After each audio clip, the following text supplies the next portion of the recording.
Muy buenas a todos en este nuevo podcast, en este nuevo ratito de Historia con Pedro. Hoy os quiero llevar a un sitio, bueno, lejano, no tanto, pero quiero hablar de una parte de la historia, de una etapa que a día de hoy sigue, según sus protagonistas. Y me diré, una parte de la etapa que ocurrió hace mucho tiempo, un hecho histórico que ocurrió hace mucho tiempo, pero que todavía a día de hoy sigue. Sí, os quiero hablar de la Revolución Cubana. ¿Vale? La Revolución Cubana sigue a día de hoy, no acaba. La Revolución Cubana nunca acaba. Está siempre en constante actividad. Pero ¿qué es la Revolución Cubana? ¿Cómo se llevó a cabo? ¿Vale? ¿Qué ocurrió? Bueno, vamos a ponernos en circunstancias. ¿Qué fue la Revolución Cubana literalmente hablando? Fue la insurrección armada llevada a cabo por el movimiento al mando de Fidel Castro, que tendría lugar entre el año 1953 y 1959 contra el presidente y dictador Fulgencio Batista, que había ocupado el cargo entre el año 40 y 44 y posteriormente había tomado el poder por las armas en el año 1952. ¿Qué ocurría con el gobierno de Fulgencio Batista? Era apoyado por Estados Unidos, se caracterizó por la corrupción y la alianza con miembros de los clanes mafiosos italo-estadounidenses, los cuales controlaban el negocio de los juegos de azar, la prostitución y todas las actividades ilegales en la isla, y la concesión a empresas extranjeras. ¿Para qué? Para instalar casinos y hoteles de lujo en Cuba. Batista también persiguió a los opositores políticos y reprimió las huelgas obreras y los movimientos populares debido a la desocupación y la pobreza. Vamos un poquito atrás en el tiempo antes de empezar con la Revolución Cubana y vamos a contar cómo estaba Cuba antes del mandato de Batista. Hacia el año 1800, ¿qué era Cuba? Bueno, era una provincia española, formaba parte del ya exiguo, del ya reducido imperio español, que sin embargo producía azúcar y tabaco en las plantaciones trabajadas por mano de obra esclava. La invasión francesa de la península ibérica en 1808 conmovió a las élites cubanas, que teniendo en cuenta lo que había sucedido en Haití en el año 1804, jurarían lealtad a la corona española por temor a que se desencadenara una revolución social. Sin embargo, tras la independencia de México y la prohibición de la trata de esclavos decretada por Gran Bretaña, algunos criollos, miembros de las élites, se pensaron si romper con España. Estas conspiraciones y estos movimientos dieron lugar a los primeros levantamientos independentistas, que a mediados del siglo XIX fueron desbaratados por los españoles.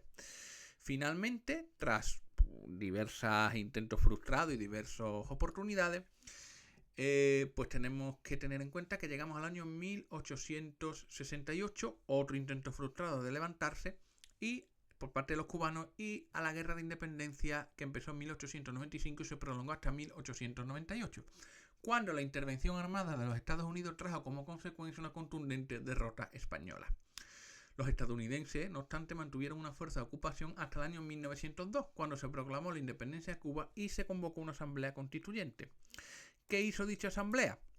Redactó una constitución republicana que fue revisada por el gobierno estadounidense y este impulsó la llamada enmienda Platt, que le dio derecho a intervenir militarmente si consideraba que sus intereses se veían afectados por medidas tomadas por los gobiernos cubanos, que ellos mismos habían apoyado, alentado y que en muchos casos habían casi puesto a dedo. A partir de entonces, Cuba comenzó a transitar la vida independiente, pero bajo la tutela de los Estados Unidos, cuyas empresas invirtieron capitales en la industria azucarera.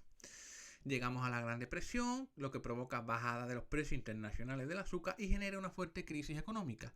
Frente a los despidos y a la bajada de salario, el Congreso Nacional de Obreros Cubanos decreta una huelga general. Esta medida de fuerza inició una revolución que en 1933 derribó la dictadura del general Gerardo Machado. ¿El poder por quién fue asumido? Bueno, por un gobierno nacionalista en el que se destacó el líder revolucionario Antonio Guiteras.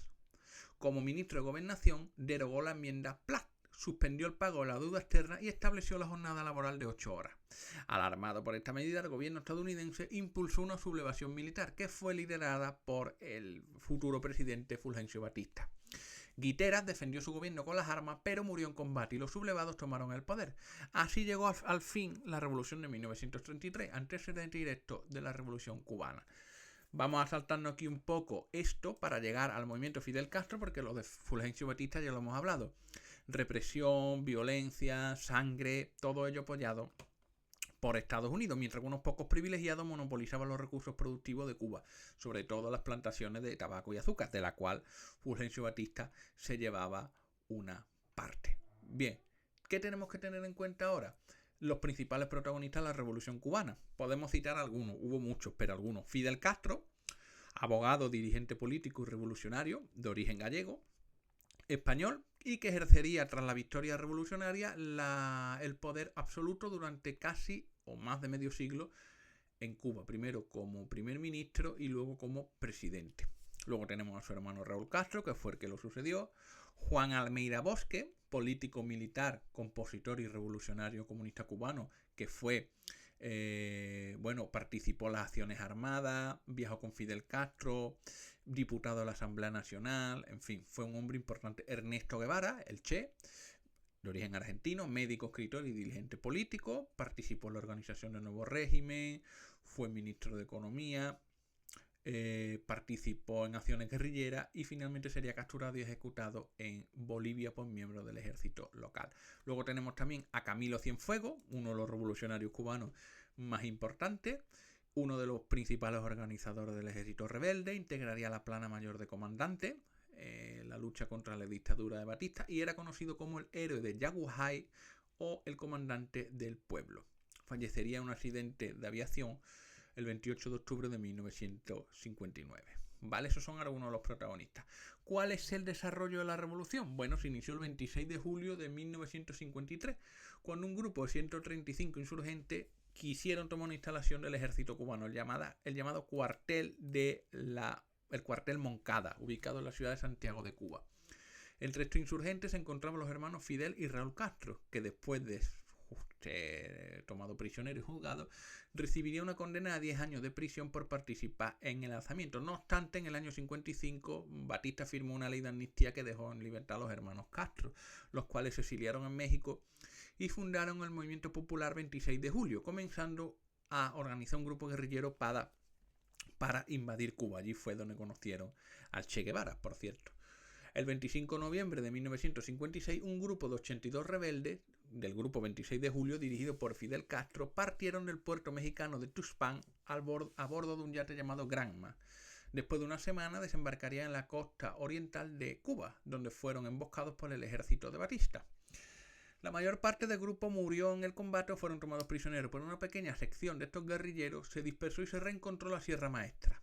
Poco a poco los insurgentes lograron engrosar sus fuerzas con los campesinos de las áreas rurales circundantes y lograr pequeñas victorias, así como la guerra de independencia, poco a poco liberando el territorio del enemigo. Finalmente, el triunfo de la revolución, tras una larga, penosa y dura campaña, quedó asegurado el 15 de diciembre de 1958, cuando un tren blindado cargado con armas y municiones sería entregado a los rebeldes por un coronel del ejército de Batista, al cual se le recompensó con una gran suma de dinero y un salvoconducto para abordar un viaje hacia Miami, pudiendo exiliarse.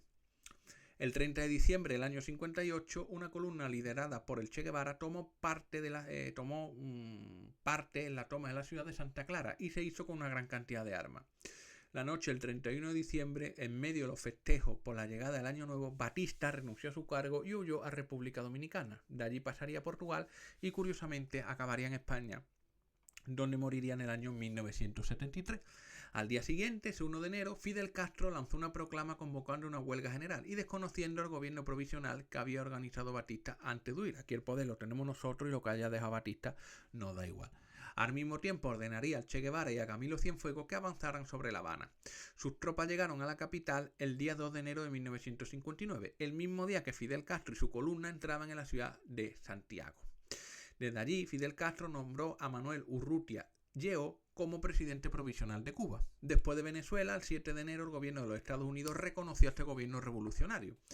3 días más tarde también lo hizo el gobierno soviético. Procedente de Santiago de Cuba, Fidel Castro entró en La Habana a bordo de un tanque y luego recorrió el malecón y las principales avenidas de la ciudad a bordo de un vehículo militar.